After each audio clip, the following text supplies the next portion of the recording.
Hey, welcome back to ScreenCrush. I'm Ryan Airy. Deadpool and Wolverine is so good, and there is so much to explain about the ending and those post-credit scenes. The new Wolverine joins the Fox universe, and this means that he's also part of the MCU along with other variants like X-23 from Logan. But we also need to talk about how Deadpool and Wolverine survived the Time Ripper, a device that literally rips space-time apart. And I'll tell you this, it's not just from their super healing. We're also going to explain what's going on with the multiverse and the importance of these anchor beams. And we're going to tell you everything you have to know about the TVA and their history and what happens now that Wolverine is part of the MCU and the Deadpool Corps and what all of this means for the future of the multiverse saga. Thank you guys so much for clicking this video and supporting us. And I want to tell you that right now in our merch store, we have designed two of these awesome new shirts. One of my favorites ever, There's No Living with the Killing, and this RPG parody shirt where Reed Richards faces a choice: kill Wanda or tell Wanda everybody's weaknesses. We have a ton of other Marvel parody merch like the I Can Do This All Day on our store right now, and we have a 15% off sale through the end of Deadpool weekend. Links are below. Okay, so before we get to the nitty gritty, like the new Wolverine joining Deadpool's universe and explain what this means for the future of the multiverse saga, let's start with the final battle. Because Deadpool and Wolverine somehow survive a device that shreds universes, and that is way more important than you realize. So the main villain, Cassandra Nova, wants to destroy every universe in the multiverse with the Time Ripper. This is a device that rips universes apart, and it was created by one of the other villains of the movie, Mr. Paradox and the Time Variance Authority. The Time Variance what now? So the TVA are a bureaucratic organization that oversees and enforces the multiverse. And I'm sure you have a lot of questions about the TVA, and we'll explain everything you need to know about them in just a moment. So the Time Ripper uses both matter and antimatter energies to shred reality. Matter and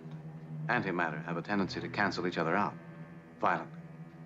Precisely.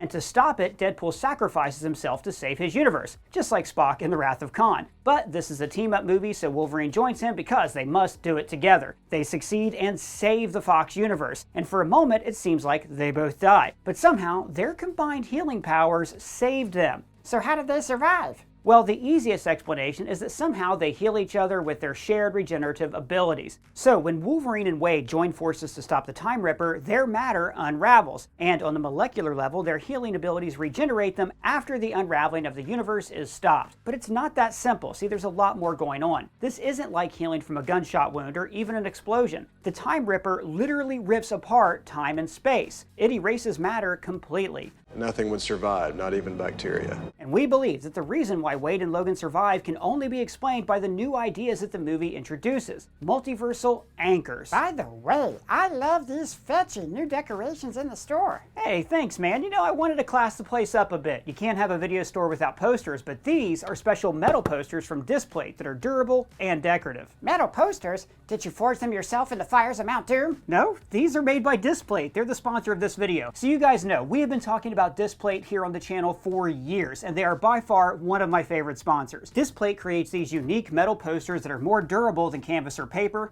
They are perfect for when you really want to celebrate your fandom in your man cave, your study, or in your video store. They have more than 2 million designs officially licensed from Marvel, Star Wars, DC, and many, many other of my favorite franchises. I especially love their classic movie posters. You see, Displate is a terrific platform for artists. Thousands of creators share their unique designs, paintings, and illustrations. And if you feel overwhelmed by the amount of choices, you can browse my collections to see some of my favorite designs. Displates are easy to hang with their magnet mounting system, so you don't got to punch a bunch of holes in your walls. And this also makes them easy to swap out when you want a change of scenery. They arrive fast in 4 to 5 days, and all posters are printed in the European Union. I love getting new Displate posters because the quality of the print exceeds every other wall decoration in my home. I mean, just look at these Textra posters. This is a premium finish that offers tactile textures, 3D contours, and selective matte and gloss effects that make the image literally pop off the poster. I mean, just look at the spurts of lava rising above Anakin and Obi-Wan. Guys, I love movie posters. They always remind me of walking into my childhood video store and just feeling like I'm surrounded by movies. So now when I find a poster that I like, I want to take care of it, and that is why I highly recommend Displate. Use our code in the description to get 22% off 1 to 2 Displates or 30% off when you buy 3 or more Displates. The link is in the description. You will not regret it. Now, back to Deadpool and Wolverine. When Paradox brings Deadpool to the TVA, he reveals that his universe is about to end. The Fox universe is dying because it's lost its anchor. Each universe has an anchor, a special individual that anchors the timeline. And if that person dies, the universe starts unraveling. The Wolverine from Logan was the anchor of the Fox universe. And yes, all of the Fox X-Men movies take place in the same universe. Logan takes place in the future of the Fox universe continuity, but when a universe starts dying, it sends ripples backward through time and space. So it doesn't matter that Logan dies in the future, his death causes the whole timeline to collapse all at once. And this is a metaphor for a movie franchise dying after it loses its star. But see, universes take ages to die, and Paradox wants to speed the process up because this will give him a nice promotion. And this is why Paradox created the Time Ripper, a machine that essentially Old Yeller's universes.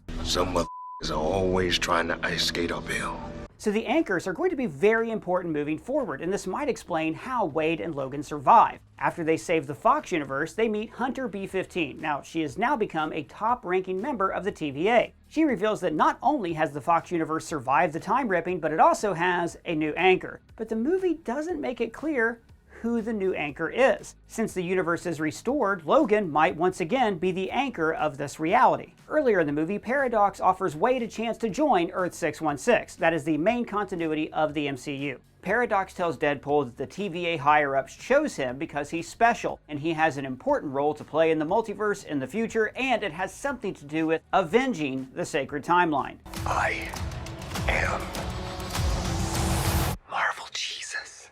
The TVA know everything that happens in the future. In fact, Loki sits at the end of time, and he can see every moment in everyone's timeline in the multiverse. We will explain how Loki got that job in just a bit. But Loki knows how the multiverse ends, and so does the TVA. So there's something that will happen in the multiverse, some crisis, and Deadpool will be one of the multiversal heroes that is needed to stop this crisis. Their survival can only be explained by Deadpool's role in the future of the multiverse and why he's so special to the TVA. The timeline of the multiverse needs him to survive along with Wolverine. So it's possible that Wade's sacrifice at the end of the movie made him the new anchor of the Fox universe. And somehow the combined anchor energies of Wade and Wolverine are how they withstood the time ripping. And this could mean that the anchors are actually the MCU's version of the Nexus beings from the comics. Okay, what are those? Well, those are individuals who serve as an anchor of their universe. They're the keystone of cosmic and magical energies. This gives them the power to alter the flow of the timeline. For instance, the Scarlet Witch is the Nexus being of Earth-616 in the comics. And at one point, Nexus beings were important for the stability of each universe in the multiverse. So it definitely looks like the anchors in the MCU serve a similar role to the Nexus beings from the comics. And the fact that anchors are allowed to change the timelines is why Logan was able to rewrite the timeline in Days of Future Past,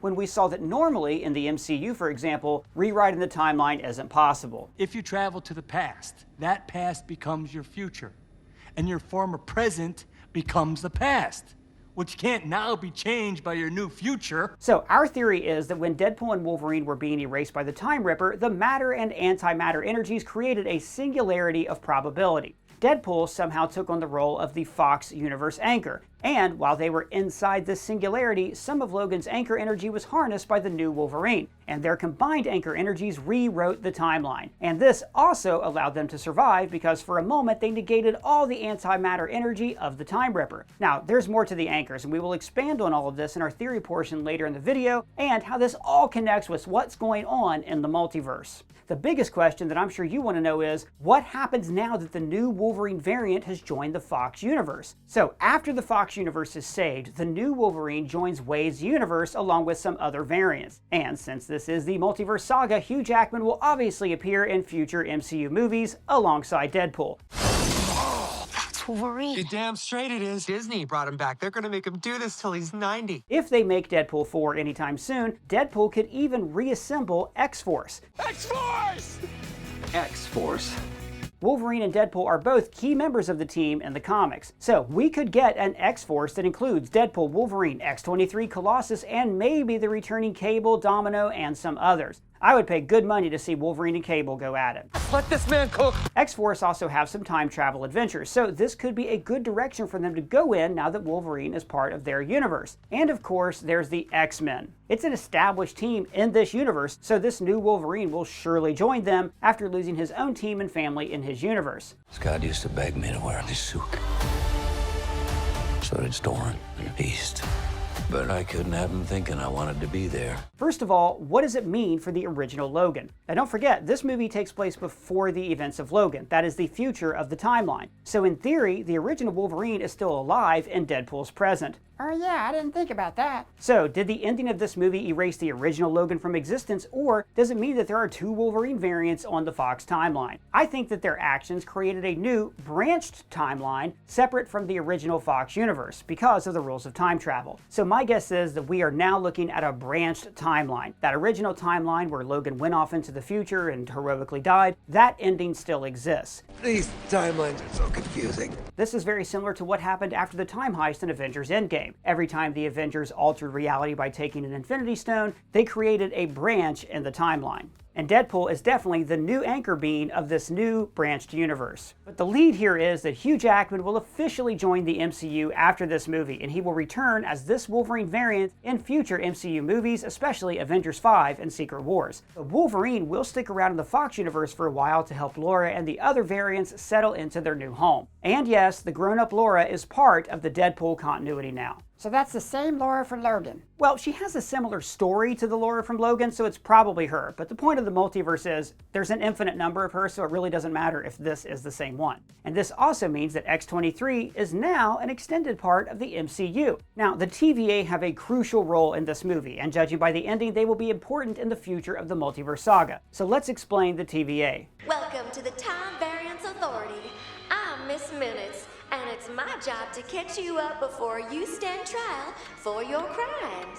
So in case you missed out on Loki, the TVA are essentially multiversal cops. So here's the short version of the TVA. Eons ago, there was a multiversal war, a war that was started by the Kang variants. Now, Kang probably isn't coming back to the multiverse saga. They even removed his name from Avengers 5. However, everything that happens in the show Loki is really important to the TVA and the multiverse. Anyways, this war almost destroyed the entire multiverse. One Kang, who will later be known as He Who Remains, erased all of his variants and their universes. He did that after weaponizing Alioth. Oh yeah, the purple space cloud monster. Well, more like a guard dog that consumes everyone and everything in the void. The Kang War created rifts in space-time, and from those tears in reality, Alioth was born. He Who Remains harnessed Alioth to win the war, and ever since, Alioth eats all of the pruned variants that are sent to the void. When the TVA erases variants, they don't fully die. Instead, their matter is sent to the void. That's the multiversal wasteland, a metaphysical junkyard. After He Who Remains won, he isolated a number of universes that became known as the New Sacred Timeline. According to the show Loki, the Infinity Saga took place on this timeline. We hear the Sacred Timeline mentioned in the movie. Earth 616 was one of the main universes of this Sacred Timeline,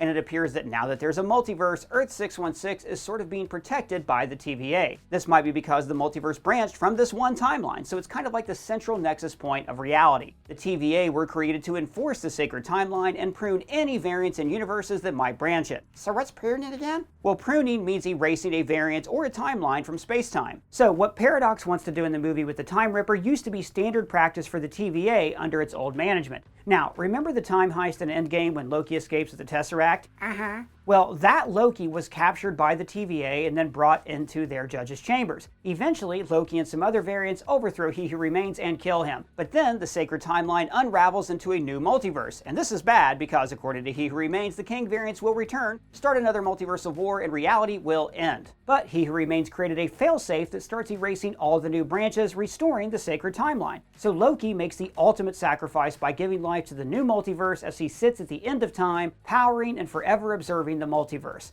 In the end of Loki Season 2, Hunter B-15 and other agents restructure the TVA into an organization that only oversees the multiverse, rather than enforcing and pruning whole universes. If you want to know everything that happens in the show, be sure to check out our recap of everything you need to know before watching Deadpool and Wolverine. So now let's talk about the credit scenes. Deadpool and Wolverine basically has two credit scenes, but neither of them are really about setting up anything for future movies. The first is a really sweet montage of behind-the-scenes footage from the Fox franchise. It's mostly the X-Men, but they pay homage to other Fox movies as well. And it's mostly a farewell to these movies, and while some of them weren't so great or even good, they're the movies that paved the way for the MCU, especially those early X-Men movies. I mean, those movies are how Kevin Feige got his career started. So it's really nice that we got this tribute to everything Fox has accomplished in the last 24 years, since Deadpool and Wolverine is essentially the last movie in the Fox franchise. It's over. Go home. The post-credit scene has Deadpool breaking the fourth wall, showing us how Johnny really died earlier in the movie. When Wade and Wolverine end up in the Void, they meet a variant of the Chris Evans Human Torch from the Fantastic Four movies. When they arrive at Cassandra Nova's base, Wade gets Johnny killed after rattling on about all the bad things he said about Cassandra. Come on! We just said this is serious! In the credits scene, Wade is somehow back in the TVA and he shows us, the audience, what Johnny actually said. And it's an extended scene where Johnny goes on a rant about all the inappropriate, sexual, and disturbing things he would like to do to Cassandra before she kills him. So he kinda asked for it, but Wade still sold him out and it got him killed, so still guilty. Eat shit. What? How's that? No. Fat. Do not use that word in front of my son. Eat shit. If Eat shit. Eat shit. Definitely eat shit. Language. And I guess Chris Evans is back in the MCU, so he might be open to returning as a Captain America variant in Avengers 5 and Secret Wars. You miss me. Oh, you gotta be shitting me. But unless you count this scene as a Fantastic Four tease, it's mostly just a fun gag. It's just Deadpool being Deadpool, and I wouldn't take this scene too seriously. What might actually set things up for the future of the multiverse saga is the Deadpool Corps. We see Lady Deadpool, Dogpool, Nicepool, Cowboy Deadpool, Samurai Deadpool, Headpool, and many, many, many other variants. And we will explain all the Deadpool variants and others like Hulk, Blade, Elektra, Gambit, and all of those other hidden details in our Easter egg video, which is coming up tomorrow. Now, in the comics, the Deadpool Corps were assembled by the main Deadpool from Earth 616 after he was chosen by an ancient being to stop a multiversal devouring entity. But in the movie, they are hired by Cassandra Nova to hunt down Deadpool and Wolverine. The fight against the Deadpool Corps is awesome, and it's made even better by Wolverine finally wearing his iconic mask from the comics, and it just looked perfect. Yes! Yes! The fight is great, but it is ultimately inconsequential. It's just the MCU's way to do some fun multiverse cameos, and there's even a point where Deadpool says that, hey, maybe the multiverse saga isn't working anymore, so they should just take the L. But the big thing about this fight is that it stops because of Peter. He's Wade's best bud from X-Force, and it turns out that each Deadpool has a variant of Peter. He's like an anchor for them. And, like Batman realizing that Superman has a Martha, the Deadpools then stop fighting. Why did you say that name? Now, we will probably see the Deadpool Corps again with everything that's happening in the multiverse. In the comics, the Deadpool Corps has appeared in many multiversal adventures, including fighting an evil version of the team who wanted to kill every Deadpool variant in the multiverse. So wait, why is the Deadpool Corps working for Cassandra? Okay, so Cassandra Nova is the main villain of the movie. In the comics, she is the twin sister of Charles Xavier from another universe, and she has all the Professor's abilities, and she's like super evil. The baby Charles sensed that she was pure evil, so he killed her in their mother's womb. However, she didn't die. She created a body for herself with her powers, kind of like Dr. Manhattan. In the movie, after Cassandra is sent to the Void, she becomes the ruler of all these pruned variants. She's sort of the Immortan Joe of the multiversal wasteland. The Johnny variant even says that in the Void, you either work for Cassandra or you're food for Eliath. But after Paradox betrays her, Cassandra decides she wants to kill the entire multiverse. The only reality that will remain is the Void, which she will rule like a goddess. This is why she sends the Deadpool Corps after Deadpool and Wolverine. And in the end of the movie, she uses the Time Ripper to destroy the Fox universe. What's so important here is that reality unravels into strands. It's like spaghetti. This is also what happens in the show Loki. When timelines are erased, they're spaghettified. So this brings us to our theory and how Deadpool and Wolverine can connect to the next two Avengers movies. Like we said at the top of this video, the anchors are similar to Nexus beings from the comics. Those are the focal points of their individual universes. And the show Loki had something similar with Nexus events. So when variants diverge from their predestined path, they create a Nexus event, meaning they branch their timeline. And that would lead to the destruction of the timeline and the collapse of reality as we know it. And this sounds like the canon events in Across the Spider-Verse. Canon events must happen to preserve the timelines of universes. If a canon event is changed, the entire universe can shatter. And at the end of the movie, when Deadpool asks the TVA to undo Wolverine's past, Hunter B-15 says that they can't change it because Wolverine's past and actions define who he is, so they cannot change. So it's very much like Wolverine's canon event. If not for Uncle Ben, most of us wouldn't be here, Miles.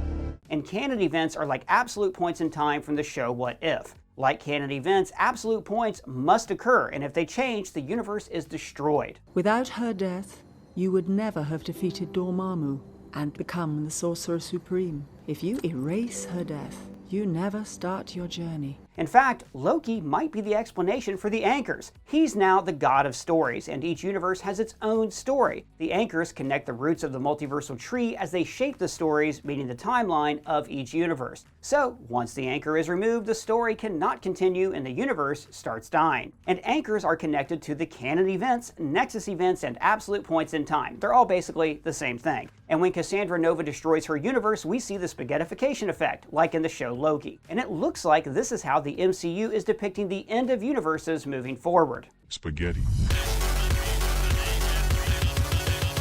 Spaghetti. And we also see the spaghettification in Doctor Strange in the Multiverse of Madness when Steven and Earth-838 Christine travel to a universe that's dying. Jim, that's your cue. An incursion occurs when the boundary between two universes erodes and they collide, destroying one or both entirely.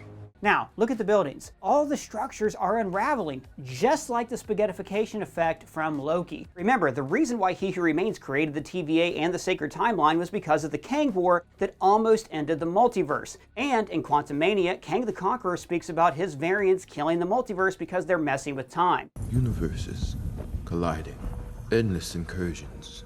I saw the multiverse, and it was dying. Now, there is no mention of incursions in Deadpool and Wolverine. However, according to Paradox, universes are dying across the multiverse. Think of universes like the branches of a tree. Not every tree branch gets enough sun, and so they slowly wither and die. Time and time again, we see that the whole thing is unstable, with reality-breaking memory spells, dreamwalking, time travel, and pretty much if somebody just sneezes too hard. But why is the multiverse so darn unstable? Well, it all goes back to the show Loki. Loki found a loophole to free reality from He Who Remains. He created a new multiverse, but because the foundation was so wobbly, Loki's solution is only temporary, and the multiverse is slowly collapsing with every incursion. And this is straight from the comics. The multiverse saga is inspired by the 2015 Secret Wars from the comics. So in the comics, the multiverse was collapsing because of countless incursions that caused universes to collide. Eventually, there was a war between the last two universes, and then reality ended, and Doctor Doom became God, and like a lot of other really cool stuff happened. And this is how we're gonna get Avengers vs. X-Men. This movie might actually be announced this weekend at Comic-Con. So the Avengers of Earth 616 will have to fight the X-Men from the Fox universe. And this is where Deadpool, Wolverine, Laura, and the other Fox variants will unite against the heroes from Earth 616. And this war could extend into other universes, because in the movie, Cassandra uses a sling ring to open portals to other universes.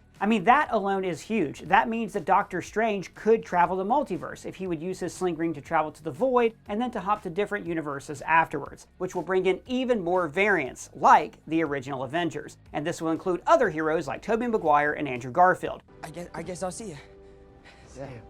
And the last thing to explain about Deadpool and Wolverine is what happens to the X-Men after the movie. So the next two Avengers movies will feature probably Deadpool, Wolverine, and other X-Men from the Fox universe. And that's how we're going to get the Avengers versus the X-Men. This movie even teases Wolverine versus the Hulk. But then, after the multiverse stuff is all over with, the MCU is most likely going to hit the soft reset button and reboot. The rebooted X-Men will join the MCU, and this time the Avengers, Spider-Man, and the X-Men will all be part of the same universe from the start. And the next saga will focus on the X-Men because we believe that that will be the Mutant Saga. This means that after Secret Wars, Hugh Jackman's time playing Wolverine will truly be over. But a thing isn't beautiful because it lasts. But Deadpool and Wolverine might have just given us a hint to the next actor who will play him next. So when Deadpool travels across the multiverse, he meets a Wolverine variant played by Henry Cavill. And he's perfect. Sure, it's a quick cameo and it's hard to tell if Cavill will actually work as Wolverine. But he looks so good, and I really want to see more of this in the future. So if the MCU does reboot after Secret Wars and we're getting a whole new X-Men in the next saga, then I'm down if Henry Cavill is Wolverine for the next 10 years. And just a reminder, everybody, to get your disc plates today, use our code in the description to get 22% off 1 to 2 disc plates or 30% off when you buy 3 or more disc plates. The link is in the description. Anyways, guys, I love Deadpool and Wolverine, and this ending opens up the door to all of these possibilities. So, what did you guys think about this new movie, and when do you think we'll see Deadpool and Wolverine next? And what is the MCU going to do with the multiverse after this movie? Let me know your thoughts down in the comments below or at me on Twitter. And big shout out to the writer and editor of this video, Pavel T. You can find his links below. And if it's your first time here, please subscribe and smash that bell for alerts. For ScreenCrush, I'm Ryan Airy.